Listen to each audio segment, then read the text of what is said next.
L'archange Saint Michel, dans la tradition chrétienne, correspond pour les Grecs à Hermès, pour les Romains à Mercure, pour les Indiens à Shiva. Saint Michel est le commandant céleste. Pour les orthodoxes, il est l'archistratège de la milice céleste. Saint Michel est fêté le 29 septembre par les chrétiens, c'est-à-dire 8 jours après l'équinoxe d'automne, après l'entrée du soleil en balance tropicale, qui correspond à la Vierge en sidéral, alors qu'il est honoré le 8 novembre par les orthodoxes, c'est-à-dire lorsque le soleil se trouve dans le scorpion tropical, donc en balance sidérale. Saint Michel est le grand messager de Dieu. L'iconographie populaire nous le représente bien souvent en train de tuer un dragon.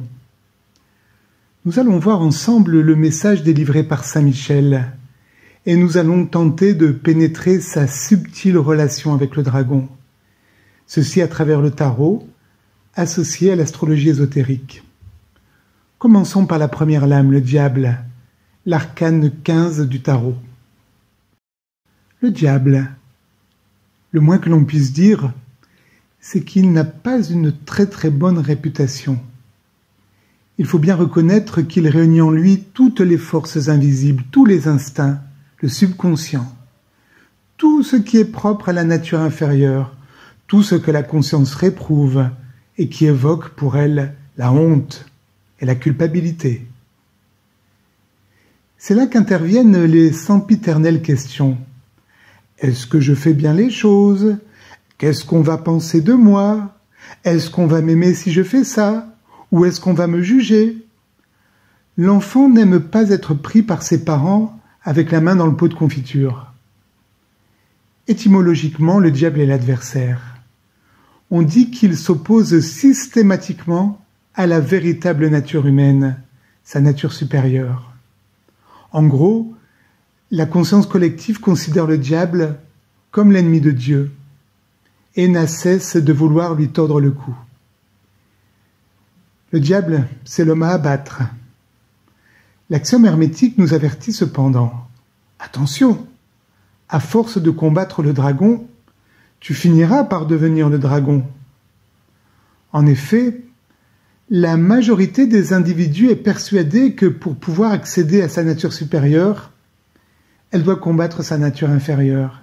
Et quel est le résultat de tout ça? Il se crée une telle tension que les deux forces antagonistes se renforcent.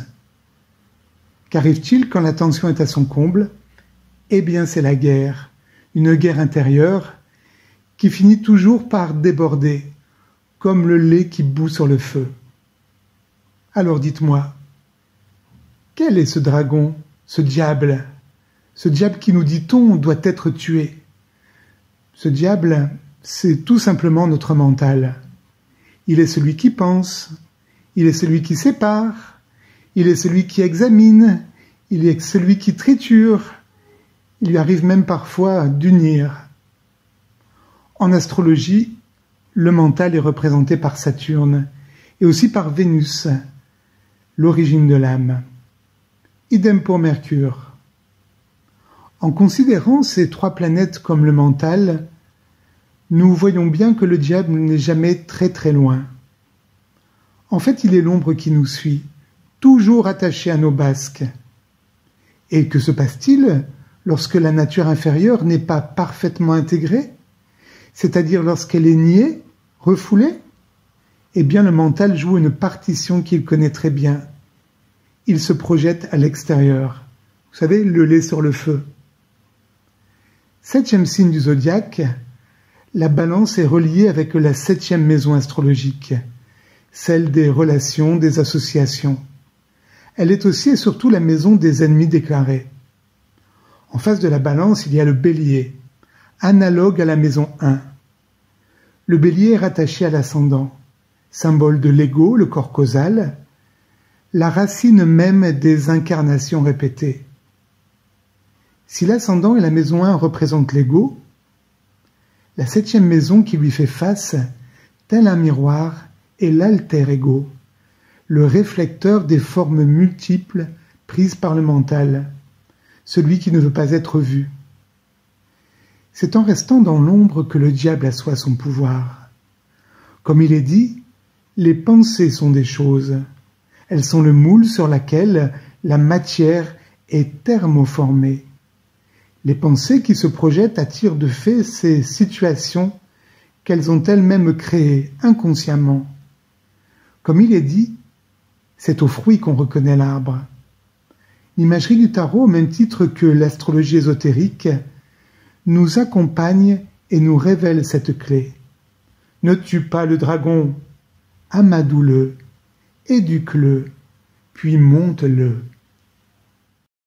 La première lame du tarot qui apparaît après le diable, c'est l'arcane de l'amoureux qui se tient sur notre droite.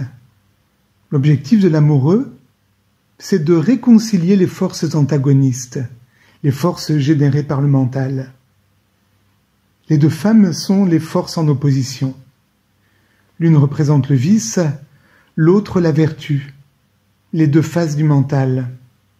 Dans la vertu se trouve la racine du vice, et dans le vice se trouve la racine de la vertu. Mais saviez-vous que le mental est triple? En effet, l'ego, l'âme dans sa dualité, est également le mental. Elle est la source du conflit des paires d'opposés, bien ou mal. En maintenant la dualité, l'âme assoit le pouvoir du diable, entretenant de fait le conflit et la guerre. Ces forces en opposition sont présentes dans l'homme et la femme.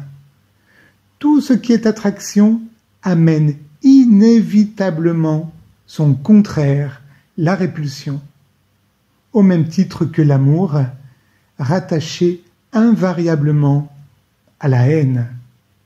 L'un ne va pas sans l'autre. La lame 6 nous montre l'amoureux tiraillé, de droite et de gauche, entre ces deux forces en opposition. La guerre demeure, jusqu'à ce que les forces opposées soient réconciliées. À l'origine, ces forces étaient complémentaires, l'ego et l'alter-ego, reflets de l'ego, le miroir aux multiples facettes. Si je veux être, il faut que j'accepte que l'autre soit. Tant que l'âme est inconsciente de l'alter-ego, elle ne peut être consciente d'elle-même. En face de l'amoureux, à notre gauche, nous trouvons l'arcane 11, la force. Nous y voyons une femme qui tente de maîtriser un lion. Sur sa tête, un chapeau en forme de lemniscate, le symbole de l'infini, qui n'est pas sans rappeler le lotus à 2 pétales du centre ajna. À nouveau apparaît le mental, cette fois-ci sous une forme beaucoup plus subtile, représentée par le lion, la force de la matière, car le lion est aussi la matière. Le diable, le mental, est matière. Il peut prendre toutes les formes possibles à travers lesquelles il construit son hégémonie. La lame 11 du tarot, la force, représente la force féminine, la force réceptive, la force supérieure qui permet de maîtriser la force masculine de la personnalité, une force brute, une force animale. Seule la force subtile du féminin est capable de dompter cette force brute, celle de la personnalité. C'est pourquoi l'image qui montre Saint Michel en train de terrasser le dragon, de le tuer, est une image trompeuse, car on ne peut tuer le dragon, on ne peut le supprimer, on ne peut supprimer le mental, car il est la matière même. Sans la matière, l'esprit n'a aucune existence.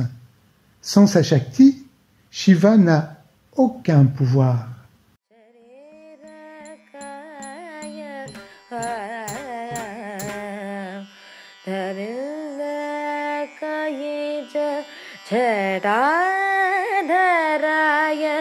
Namah Shivaya, Namah Shivaya.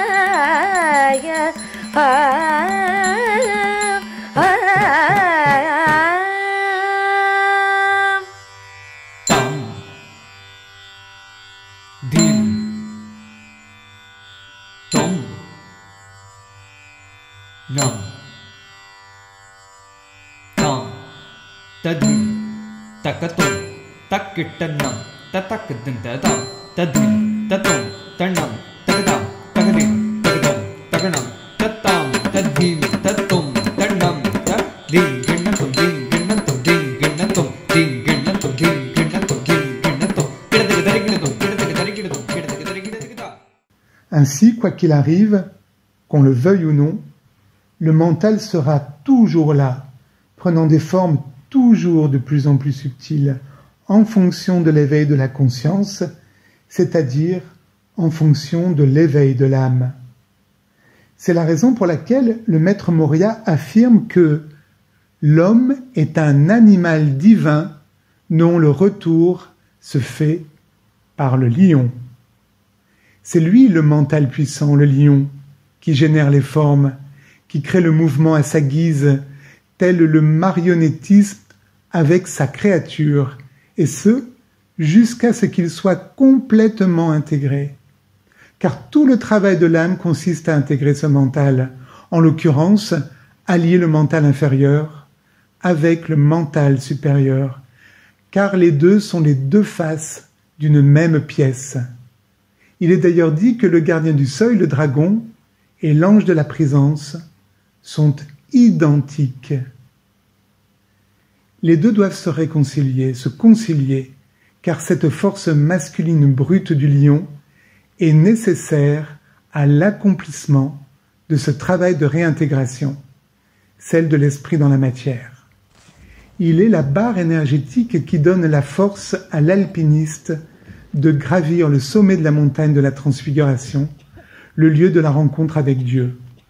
La force et l'amoureux qui encadrent le diable ont besoin nécessairement du magicien qui se tient à notre gauche sous l'arcane de la force.